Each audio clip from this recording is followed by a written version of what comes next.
All right, so let's get started, fam, because the other day we were doing a show. We actually broke it live. It was right here. Ruth Bader Ginsburg has died. I think she was 87 or something, close to that. And so, of course, we've had a neoliberal meltdown. So right off the bat, Nancy Pelosi doesn't rule out impeachment over the Supreme Court nominee. In other words, Stephanopoulos asked her on ABC this week. It says, would you rule out impeachment to delay the whole process, use it as a tactic, kind of shelve it, so therefore that we have to wait to the election and see if Joe Biden would win, and then he gets to pick a Supreme Court nominee. But we know the whole thing that we went through the last year of Obama, with Merrick Garland, what Mitch McConnell did, he ran out the clock. But take a look.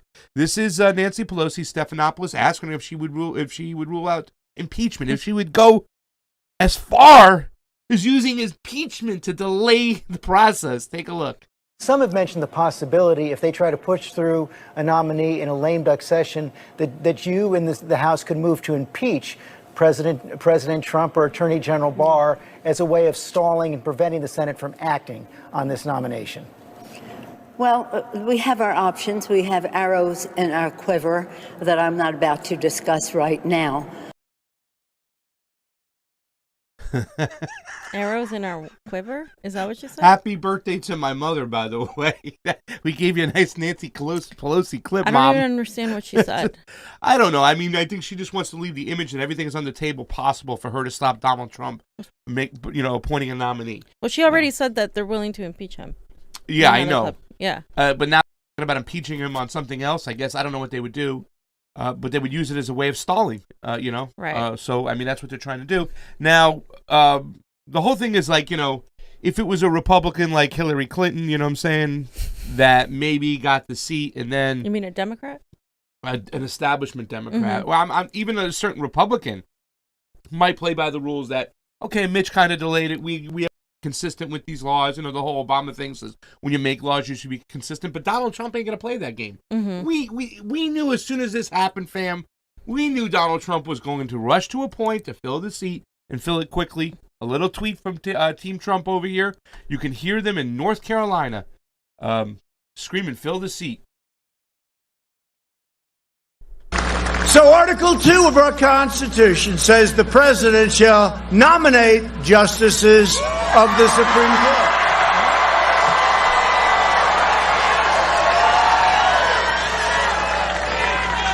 I don't think it can be any more clear, can it? I don't think so. I don't think so. What do you think, Tom? Tom Tillis? I don't think it can be any more clear.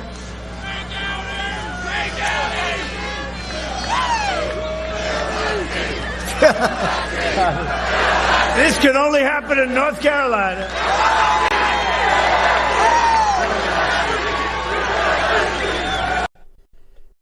Well, he goes on to say, we're going to fill it. So North Carolina is a swing state.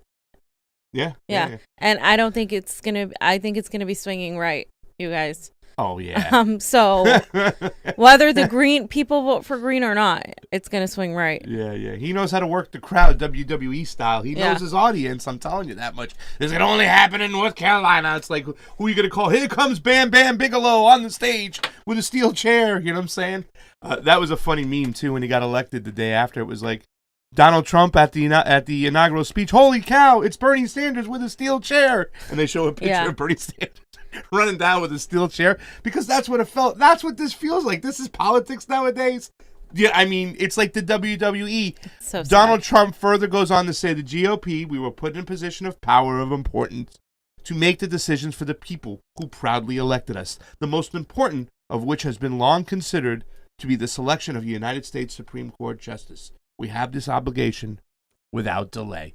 So, fam, he is going to push to fill this seat. You know he is. The only thing else I had up over here was that tweet with what Obama had said pretty much about he's going to fill the seat too. He's going to try. He's just going to do his job. I believe it was the third one down, Johnny. I probably got the wrong one. But he says the Constitution says we have to nominate candidates for SCOTUS when there's a vacancy. So my job is to to do what it's supposed to do, and he's going to do his job. So. Yeah, just a little quick. Well, the Constitution says that I nominate candidates for the Supreme Court when there's a vacancy, and that the Senate exercises its constitutional role in advising consent. I'm going to do my job. We are going to go through a process, as we have done in 2 previous Supreme Court vacancies, to identify an outstanding candidate that has impeccable legal credentials and would bring the kind of ability and compassion and objectivity. So as you know, fam, the Republicans ran out the clock. They tried the Merrick Garlick thing, which was kind of like I'd say centrist, kind of like, middle of the road, not too progressive of a... No, he was definitely not progressive He didn't want to at get rid all. of Citizens United at all. So, No. I mean, he was, you know what I'm saying? He was basically a Republican. Pretty much. Yeah. Well, which you point out a lot, too, when Fam Yeah. pointed out last week. What's the sense of electing Democrats when they appoint conservative judges? Yeah, we've had a anyways? conservative SCOTUS for a really long time. I don't know. This is fear-mongering, and we're going to talk about that in a minute. Yeah. Well, after this happened, and thank you to all who are watching, guys, like, share, subscribe, share us up. And on the Rockfin, I see we're going, but I don't have any viewers on there yet. It's not clicking through for me. Guys, going over. So, fam, this happened. It happened out of the blue. We were sitting here doing the show. We announced it. Somebody said it on our chat. We announced it. So with all this comes the neoliberal meltdown, right? Right. So, so the neoliberals started having several tantrums, and let's start by looking at this one right here. Yeah, I saw this one. I saw this one. So my whole point is, look, we have fires, mass unemployment, millions uninsured, a pandemic, earthquakes, hurricanes, jailing of journalists and protesters, racist, corrupt police, Assange, economic collapse, and evictions. And the Democrats are telling you to stop rioting, stop the tantrums, etc. Vote Biden. But RGB dies, and this is the reaction we get from the TikTok. liberals. Holy fucking shit, you guys! I'm driving in a car, but I just got a notification that Ruth Bader Ginsburg died! Fuck! Could this year get any fucking worse? Ruth, you just had to make it to 2021! Ah! Holy fucking... Okay, so that's just like a description of how neoliberals are right now, because they did throw a really big tantrum. This lady, Laura Bassett, who she deleted this tweet, and she said, if McConnell jams someone through, which he will, there will be riots. So these are the liberals that have literally said no riots, protest peacefully, make sure blah, blah, blah. Then they turn around and are saying that they're going to have riots. I don't know if you guys have seen a liberal riot, but I've never seen a liberal riot. And Niko really hit it on the head here when he said, instead of actually fighting for women to get equal pay, the Dems will now erect a statue of RBG. And that is so on point there. they Like literally that for me, please. said they're going to, but like soon after he posted that. I mean, really, of course they are. You know what I'm saying? Yeah. I'm surprised we don't have our metro station named Ruth Bader Ginsburg metro station yet in California here. So. And I just this other tweet, because this woman posted, Alexis Goldstein, we have thousands here at the Supreme Court. Thousands showed up at the Supreme Court. And I'm just wondering, where are the thousands fighting for healthcare, for Green New Deal, whatever you want to call it, cancellation. everything, our interventionist wars, police brutality, etc. Like all of this, it's just like what about the looting from the CARES Act? Where are you guys? Where have you guys been the last 7 months? I mean, what did you think it just got bad now just because Ruth Bader Ginsburg died, when she knew she had like every type of cancer in the world? We knew this was going to happen. I took sudden off the title because it wasn't sudden. People were waiting for her to die. This wasn't anything new. And I'm really irritated with people suddenly acting like this is like, oh my God, what do we do now? Mountain Socialist said, with RGB gone, we will see the Senate act faster on confirming a new justice than we have ever seen them act on anything. So here we go. Like, we knew they were going to act fast just because they managed to put it off when it came to Obama nominating Garland. it was also because the Democrats didn't fight hard enough. The Democrats didn't do enough. And they do now, what they always do, roll over. And and yes, are the Republicans hypocrites? Absolutely. Then call them out on their hypocrisy, but don't pretend that you guys didn't try hard enough and you admitted that you didn't try hard enough. I mean, the Democrats later on went on and said, we should have tried harder to pass through a SCOTUS. Not to mention the fact that RBG should have retired a long time ago when Obama was still president, and she refused. So a lot of people talk about the fact that when Obama was the president, why didn't she retire then? But she stayed in, she went through, and but I don't even give a shit anyways, because it's really not going to be that big of a difference.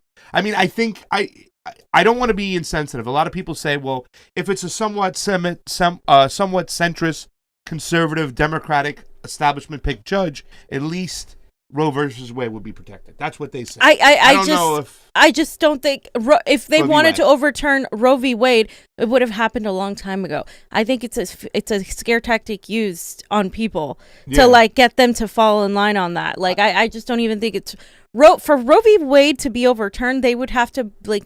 It's already a precedent. They would have to really like go against the will of the people, the will of like so many people, the vast majority of people, and like the pro-life crew is a very small. It's not that big in America. It's not as big. People want restrictions, but people don't want Roe v. Wade is already a restricted is restricting third trimester abortions already. A lot of people don't even know that. Yeah. So I saw something that, and I think it was a Democratic outlet. I was just kind of going through a bunch of stuff, doing my notes, and I saw something that it says, "Who is Trump going to float for the nomination?" Of course, they put up Tom Cotton because they want to scare the Democrats. That would suck. God, Tom Cotton. Tom Cotton is horrible. Yeah, that would. Cruz really suck. They put up there, and they're like, Cruz, he's gonna nominate one or two sitting senators. I don't think he's gonna nominate a sitting senator, to be honest with you, but.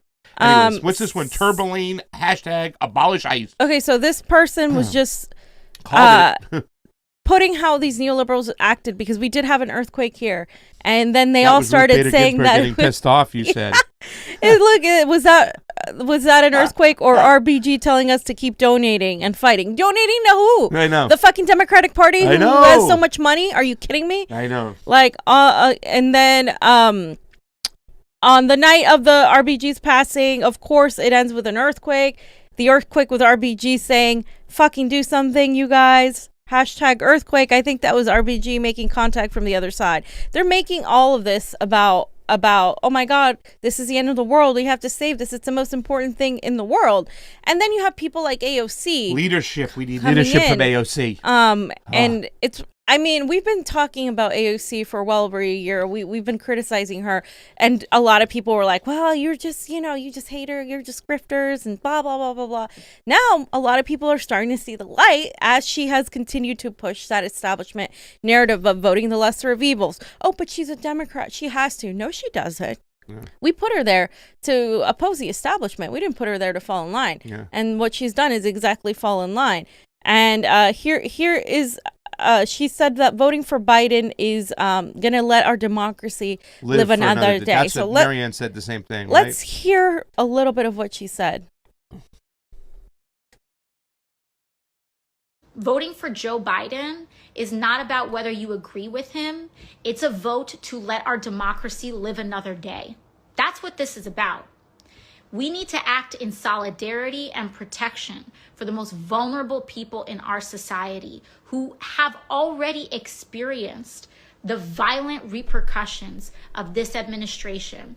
And the reason we need to do that is because, yes, the political middle is willing to sacrifice immigrants. The political middle too often is willing to play both sides when someone dies to police violence. Absolutely. That's why we need to show up. We need to show up because if we don't show up, those people don't get protected. Because no one politician is the answer. No one president is the answer. You are the answer. Oh, shit.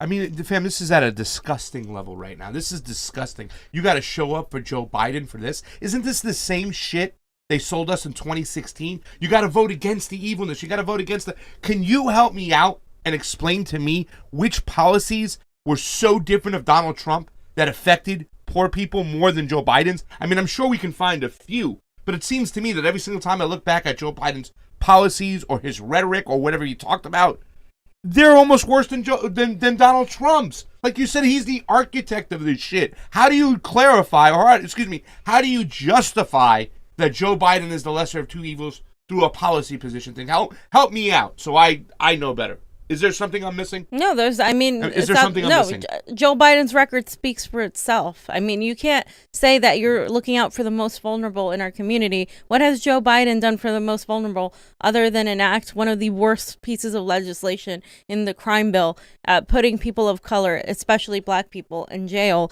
supporting the war in Iraq, supporting the legislation that removed student loans from Chapter 7, supporting legislation through fracking and oil, saying that he's not going to ban fracking, saying that he's not going to give you Medicare for all, further saying he's going to veto Medicare for all. He hasn't done anything to gain the progressive vote. So who are you really thinking about when you vote for Joe Biden? You're thinking about the Democratic establishment and their donors versus the Republican establishment and their donors. That's really what this is about. If you for 1 second think you can hold somebody's feet to the fire when you have no fucking power in the electorate, you're a moron, because why would they listen to you? Why would Joe Biden listen to you when you've already told them, I'm going to vote for you no matter what? You have all the power here. You're a fucking moron. And we put her in office to literally fight these same system, not to join them. Oh, but AOC has to because she's a Democrat. Bear. You don't understand how politics works, Fiorella. AOC has to because she's a Democrat. This is how politics is. You just have to do it. Do you not realize that the reason we're fucked right now is because you have said it's okay for corruption to exist just because this is how politics works? Politics was never supposed to be about politicians and concessions and corporate money. It was supposed to be about people saying something and the politicians doing it because it's supposed to be the will of the people. But that's not what's happened, and it hasn't happened for a long time. Here, Jimmy Dore said, quote, vote to protect the most vulnerable people in society. Joe Biden kicked 5.1 million of the most vulnerable Americans out of their homes during the last economic crash. Prisons are full of the most vulnerable people because of Joe Biden. People are bankrupt because of Joe. Fuck off. I mean, this dude right here, the only thing he missed over there too is this dude, Joe Biden, was against federally mandated busing to segregate schools. So a person of color who was in a poor area would then get a chance to go to a better school where he can use his gift, whatever the case may be. And Joe Biden was against that, and furthermore said he didn't want his kids growing up in a racial jungle. That's what this is the guy you're telling us to go vote for. This is the guy, the FOH, but Trump. Mehdi Hassan, your boy. So Mehdi Hassan We've also heard, and I'm going to now direct this at Vice President Biden. We got to play this. This is, I do not believe you are a racist. And I agree with you when you commit yourself to the importance of finding common ground. But I also believe, and it's personal, and I was actually it was hurtful to hear you talk about the reputations of two United States senators who built their reputations and career on the segregation of race in this country. And it was not only that, but you also worked with them to oppose busing. And, there was a little girl in California who was part of the second class to integrate her public schools. And she was bused to school every day. And that little girl was me. And then that little girl went on to make T-shirts and posters and mugs about that little girl. And then she joined that fucking campaign of Joe Biden, who literally she was accusing there of being for the segregation. And you know what? And that is that's it. That's the hypocrisy of the Democratic Party, of our nation, of everything. They're a bunch of hypocrites because what they say has no value. So many people fall for what they say. Oh, Kamala did good because she nailed Joe Biden. I remember many progressives. Oh my God, Kamala at least she showed Joe. Look at her. I'm a top tier candidate here.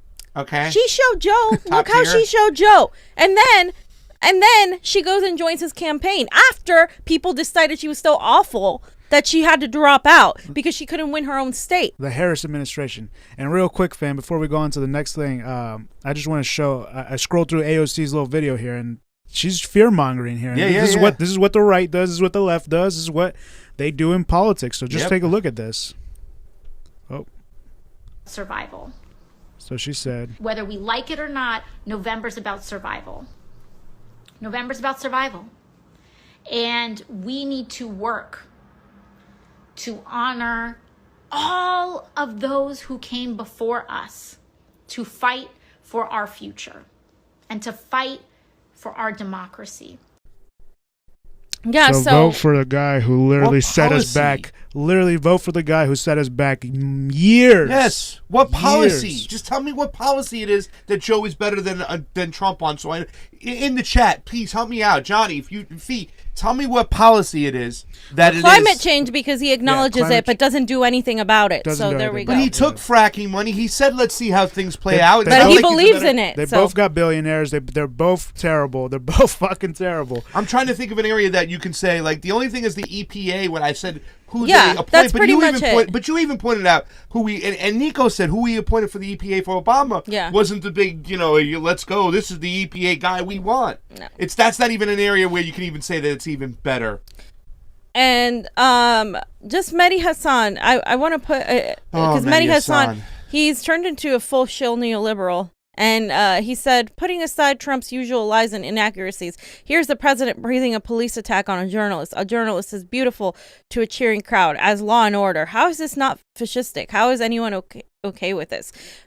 I love how Mehdi talks about journalism. Mehdi has refused to talk about Julian Assange. Silent. So, of course, when Trump attacks a journalist that's on the other side of the political aisle, sure. But when it comes to Julian Assange, Mehdi can't respond to anybody. People have asked him, hey, can you cover Julian Assange? No, he won't fucking cover Julian Assange because he doesn't give a shit about Julian Assange because he's not a journalist now. He's a propagandist. He's being used as a tool of propaganda to instill fear-mongering in people so they can vote for the lesser of evils. And it doesn't matter. If you vote for Trump or Joe Biden, you are perpetuating this oligarchy, period. You can do that, but don't pretend that you're doing anything different. Trump isn't an outsider, non-interventionist, and Biden isn't going to save the day and somehow stop racism because he is a perpetrator of that system that Trump is exploiting. Absolutely. They're both two fucking fascists, and you shouldn't vote for either of them. But if you're going to vote for either of them, don't fucking vote shame people, and don't pretend that they're not two piles of shit that you're voting for, and don't pretend that you're not perpetuating the system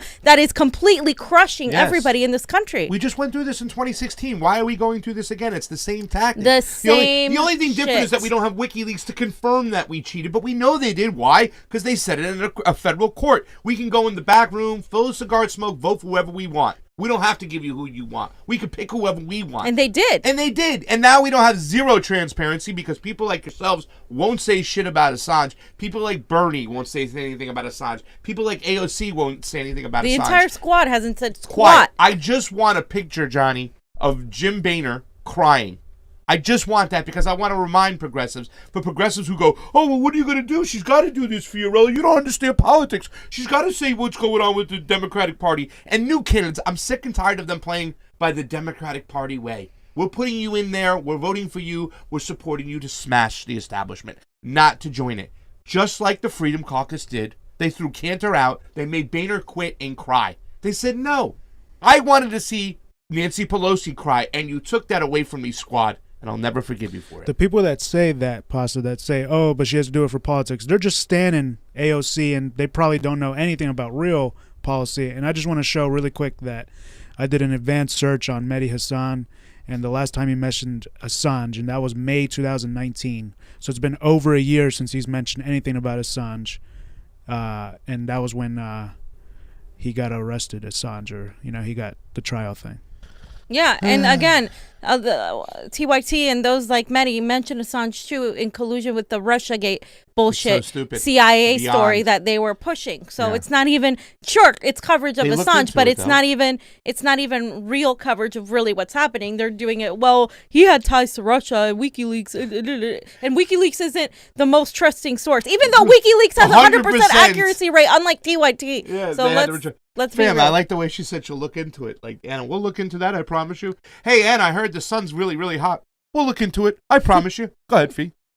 So this really aged poorly because if we recall back in 2014, people were making a big deal. A lot of these third wave feminists who I don't want to say despise, but I severely dislike because they ruined the word feminism. Yes, they have. Because they're all about symbolic platitudes and not about actual change. You want women to be equal? Fucking pay them a living wage. Give them health care. No, let's focus on symbolic purities. Okay, don't tell Ruth Bader Ginsburg to retire. The Supreme Court justice will leave the bench when she's ready, regardless of what others think. So because of some ego of the third wave feminist and Ruth Bader Ginsburg's own ego, she decided she was going to stay and work as long as she could.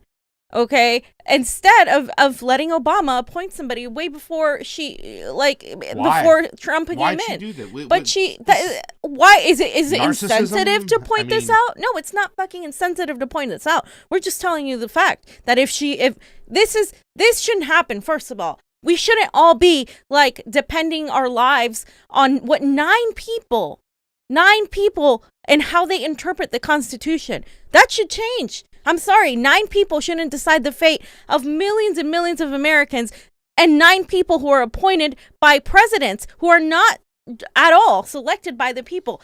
And 9 people these judges, if we're going to go in a gradual way, should have term limits. Yeah. And they should be appointed by the people. They should be elected by the people, not by presidents. Because then you have this manipulation. Oh, Democrats, Republicans. Don't you see that this is all a game as to, who's going to score some points here and there? Then the substance of the things we really want to discuss gets lost in the process. Because all we're talking about is, oh my God, we got to get them in. Oh, the Republicans did this. Now we're going to do this. And it's like, it's a stupid thing. We're not actually changing anything or discussing any policy whatsoever. Okay. This is the time to realize letting 9 people who interpret the Constitution definitely decide on our rights is not democracy. Differently. Is not democracy. LMAO, laughing my ass off. You should not have to be worried for your life because a judge passed. Please realize SCOTUS is just as oppressive. 100% it is. And a lot of people hide behind these decisions. They don't talk about abortion because there's Roe v. Wade. They don't talk about money in politics because it's Citizens United. They just say, well, what are we going to do? It's Citizens United. You know what I'm saying? So politicians can actually hide behind these court decisions that are made. Super Chat contribution, thank you very much. It is always appreciated on the couch. North American Ape, thank you for that Super Chat contribution.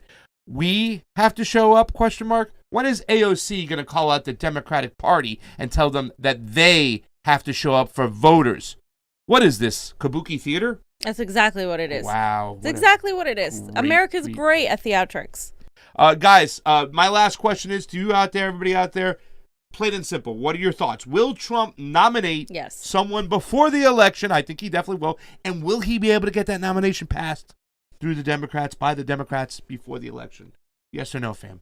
I mean, 45 days. I think they're going to put their little theatrical opposition to it, but it's going to be that. You think they're going to stop it? On media, they're going to look like they're doing something, but then let's look at the vote.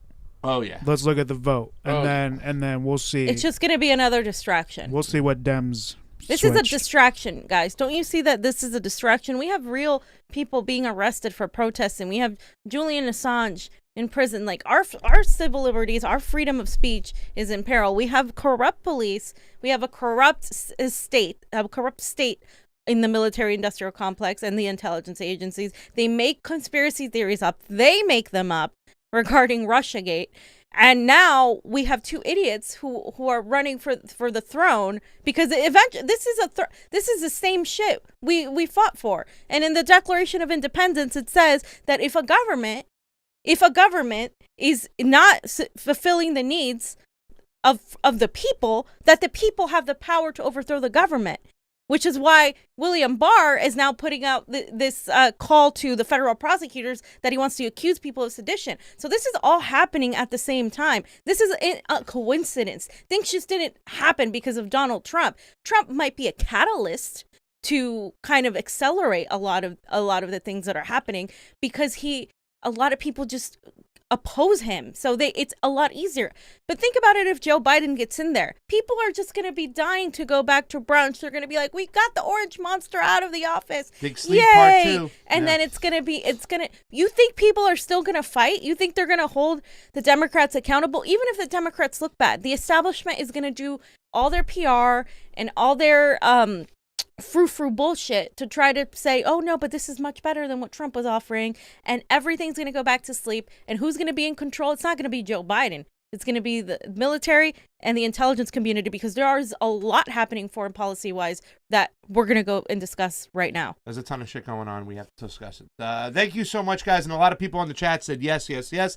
I think he's going to get it through within the 45 days. We're going to have a justice before the election. Like right around election day. Go vote. We have a new election. We have a new judge.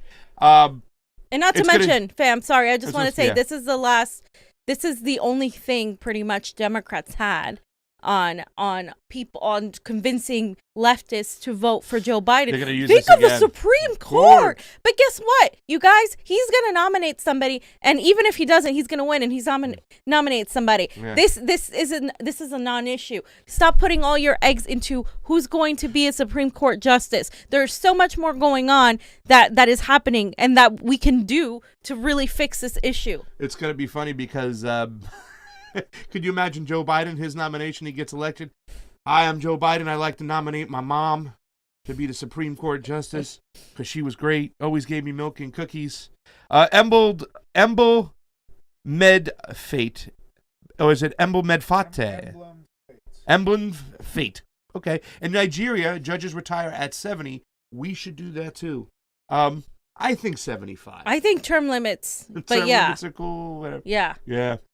All right, so let's get Johnny. You got anything else? I think, by the way, he's going to push him through. That's my final answer. I think we'll see a Supreme Court justice in the seat. Yeah, and he said he's going to nominate a woman. You know how the Democrats are going to attack him. Like, who was the last guy? Kavanaugh?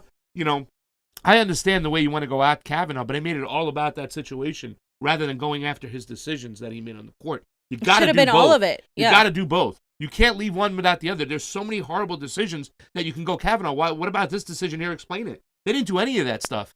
They relitigated a situation that happened years and years and years ago and kind of leaned on that. But the reason why they can't go after and attack them under decisions because, once again, the Democrats are complacent when it comes to a lot of those decisions too as well. So therefore, they can't even attack the person, the Supreme Court nominee, on the horrible decisions they made. That's the thing that's awful.